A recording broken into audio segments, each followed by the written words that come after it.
Ako si Masuko at ito ang aking kwento.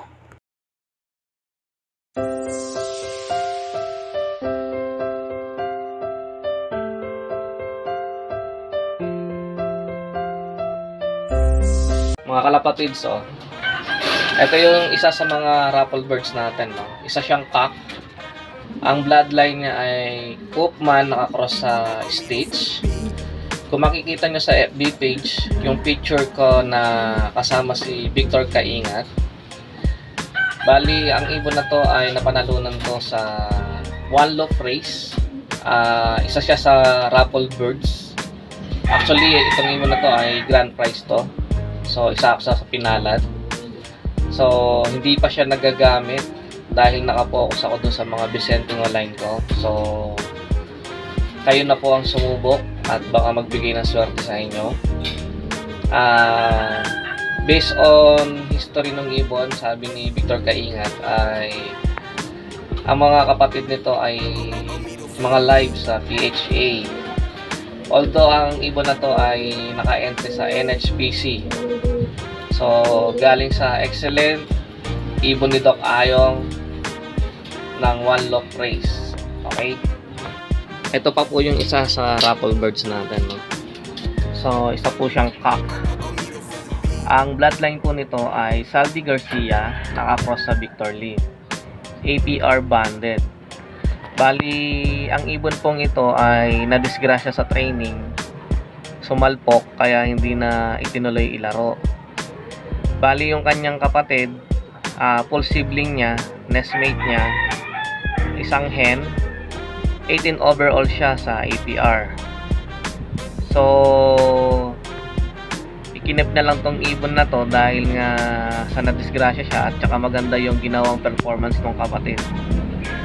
Bali, sa history ng ibon, kung marireview nyo yung mga photo line ni Sir Saldi Garcia,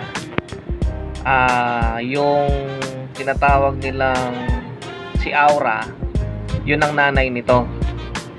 Si Aura ay solo champion ng Tacloban, first overall, pulling winner ng Tacloban, lap winner.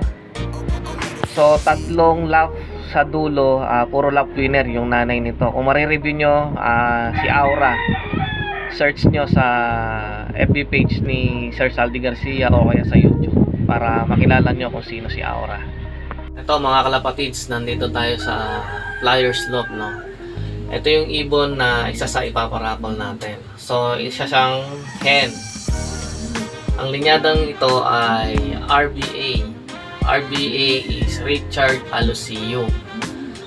Yung magulang nito ay related doon sa One Love Race ni Richard Alocio. Marami rin itong hinakot na premyo sa PHA, WPFC. So, for review ng history, pwede nyong i-research si Joseph Toledo. Joseph Toledo is back-to-back champion, solo champion ng One Love Race, Bacolod, at saka kay Richard Alocio. And then, naka-perso ban niya tong ibon na to. Ayan, o. Actually, dalawa yan na binili ko sa kanya. Nagkataon parehong hen kasi young bird ko to binili. Ito yung kapatid niya. Ayan. So, isi-share ko yung isa sa inyo dahil nga parehong hen naman.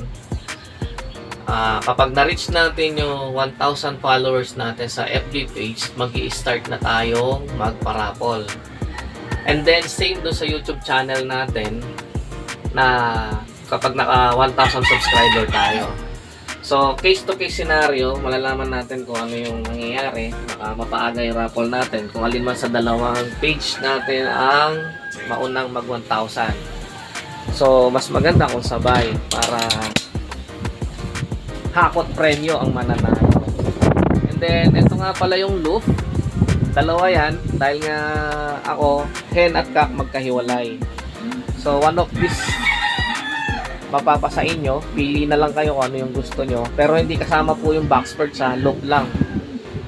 So, syempre, tulungan nyo po akong magkalas dahil hindi ko naman kayang mag-isa magkalas niyan kung sino man mananalo sa inyo. So, good luck everyone. So, yun po yung ating mga prize. So, sana keep followers my FB page and share yung mga aking YouTube channel na mga aking na-upload videos para marami pa tayong maisip na ipamigay dun sa mga newbie na kagaya ko na hindi naman lahat ay kayang bumili ng ibon, although may kamahalan naman din talaga ang ibon, at saka hindi rin naman po biro yung gastos. So syempre bilang isang newbie, kahit pa paano ay may mga malit na tayong achievement. Baka magtatanong, sino ba yung Masuko look na yan? Ano bang napatunayan yan? So wala pa po ako napapatunayan, pero meron na ako mga iilan na achievement dahil nga willing naman ako dumaan sa proseso ng tagumpay. So good luck everyone. Bye!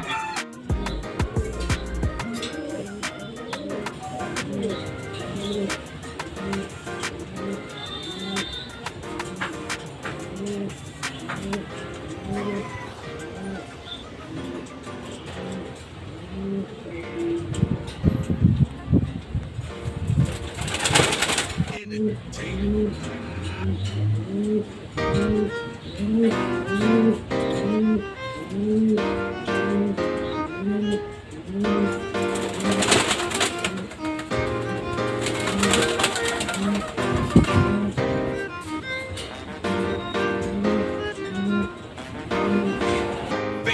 Entertainment.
Ako si Masuko at ito ang aking kwento.